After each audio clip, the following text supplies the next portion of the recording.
അവരെത്തിയിട്ടുണ്ട്. ഇത്തവണ കുഴപ്പമൊന്നും പറ്റില്ലല്ലോ. എന്റെ സാറേ, തള്ളവിരൽ കൊണ്ടൊന്ന് തൊട്ടാ മതി, അപ്പൊ അവര് താഴെയാ.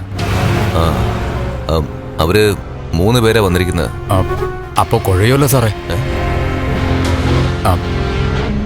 സാറ് വാ. ആരാദ്യം ചവിട്ടുന്നു അവരുടെ കാര്യം പോക്കാം. സാധാരണ വർക്ക് സൈറ്റിലൊക്കെ വരുമ്പോൾ അവരാണ് മുന്നിൽ നടക്കുന്നത്. എഞ്ചിനീയർ പിന്നാലെ പോകത്തേ ഉള്ളൂ. ഇവിടെ അവളുടെ ഒരു കൂട്ടുകാരി കൂടി വന്നിട്ടുണ്ട്. ഇനിയിപ്പോ അവള് മുമ്പിൽ കയറി നടക്കുമെന്ന് അറിയില്ല. ആര് ചവിട്ടിയാലും അവരെ പിന്നെ തറയെന്ന് വടിച്ചെടുത്തോണ്ട് പോകാനേ പറ്റത്തുള്ളൂ സാറേ. ചിന്നി ചെതറും സാറേ. നല്ല ടെൻഷനുണ്ട്. അവള് തന്നെ ആ പലകയിൽ ചവിട്ടണമെന്ന എന്റെ പ്രാർത്ഥന. അങ്ങനെ വരത്തുള്ളൂ സാറേ. പിന്നെ ഇതിന്റെ പേരിൽ എന്തെങ്കിലും സംഭവിച്ചാൽ സാറ് കൂടെ നിൽക്കണേ. എന്നെ പ്രതിയാക്കിയിട്ട് സാറ് ഓടി രക്ഷപ്പെടരുത്. എടോ, അവള് വീണ് കഴിഞ്ഞ തനിക്ക് ചോദിക്കുന്നതിൽ അപ്പുറം തരാമെന്ന് ഞാനല്ലേ പറഞ്ഞത്. അത് മതി സാറേ.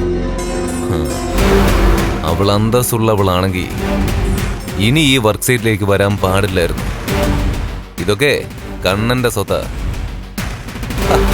അതൊക്കെ അനുഭവിക്കാൻ അവൾക്ക് നാണമില്ലല്ലോ. അന്യന്റെ കുഞ്ഞിനെയും വയറ്റിലിട്ടുകൊണ്ട് നടക്കുന്നവള് ഇനി ഒരു നിമിഷം പോലും ജീവിച്ചിരിക്കാൻ പാടില്ല.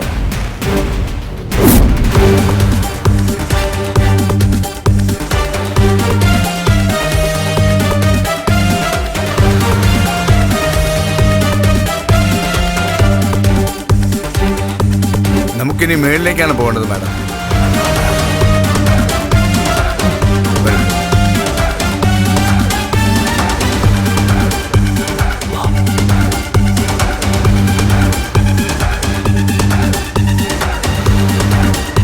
എടോ, ആ കൂടെ വരുന്ന ബാലേന്ദ്രൻ അറിയാം.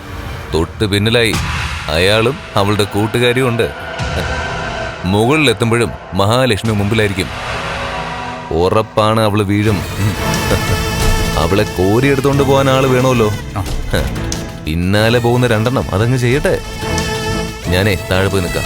ഞാൻ എന്നെ കൊണ്ട് ചെയ്യാവുന്നതൊക്കെ ചെയ്തു കഴിഞ്ഞു സാറേ. പക്ഷെ നല്ല നെഞ്ചെടുപ്പുണ്ട്. അതെ, ഇനി എന്തെങ്കിലും കുഴപ്പമുണ്ടാവോ സാറേ? പിടി വീഴുവോ? എടോ, താനൊന്ന് ചുമ്മാ ഇരിക്കുന്നേ. തന്റെ കെണി വിജയിക്കാൻ വേണ്ടി പ്രാർത്ഥിക്കും. ഇനി അവള് തട്ട് ചവിട്ടി കടന്നു പോയാല് അടുത്ത നിമിഷം തന്നെ ഞാൻ തട്ടിക്കളയും. താൻ അതുകൂടെ മനസ്സിൽ വെച്ചോ.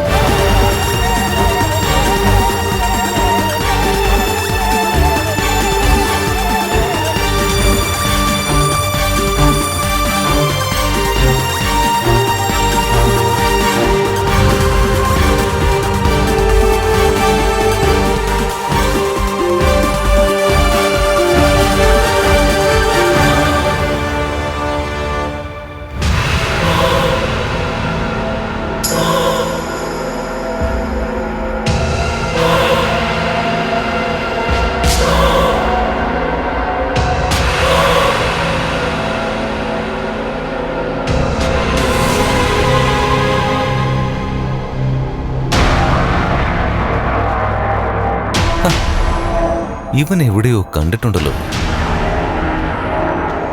ആരാ ഇത്?